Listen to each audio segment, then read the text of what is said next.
Bjarni, strögg sigur í veðri sem að við þekkjum hérna sunnanmenn en kannski ekki strákarnir þínir?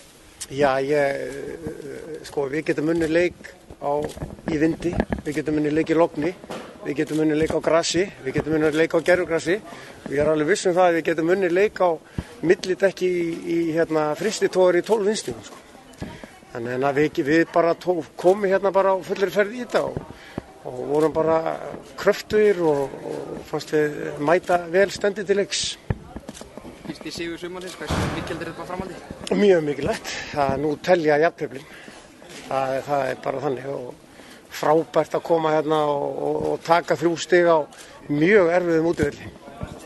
Viltu það hafa fyrir þessu? Já, heldur betur maður. Keflingarnir hérna rúlluðu yfir Grindavík hérna í síðasta leik og eru bara með fínt og vel skipulagt lið og eru alltaf verið heima að sækja og reynslu miklu strákar hérna og ungir sprækir og hérna þannig að við þurftum að heldur betur að hafa fyrir þessu með hálflaskaliði reyndar. Fengu vítaspyrnu þarna snemma leiks, hvernig svona horfði þetta þér þessi dómur?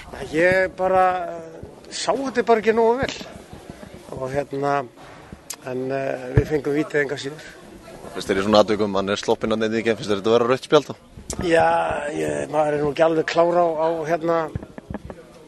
á þessum reglum en hann rænir hann færi inn í teg og hann dæmi víti, hugsanlega þetta rautt en mér fannst bara sanngjarnt að það væri gult spjald. Mikla breytingar á liðinu og þér, er þetta svona smá saman að smella? Já, við erum, við áttum fínan fyrsta leik en við vorum ekki ánægð með leikinn, sérstaklega seinni hálfleikinn síðasta leik en svona liðið er að vera þéttara og við héldum hreinu sem er nú bara nokkuð merkilegt í Garðabænum sko. Þið fáið hérna frábæran stuðning á pöllunum, er þetta ekki gott í lið? Frábært, Silfurskeiðin standa sig alveg frábærlega vel og veitir okkur stuðning og voru góður að hafa elt okkur og stutt okkur í gegnum þetta og bara frábært að sjá svona marga á Garðabænum hérna á útileiki.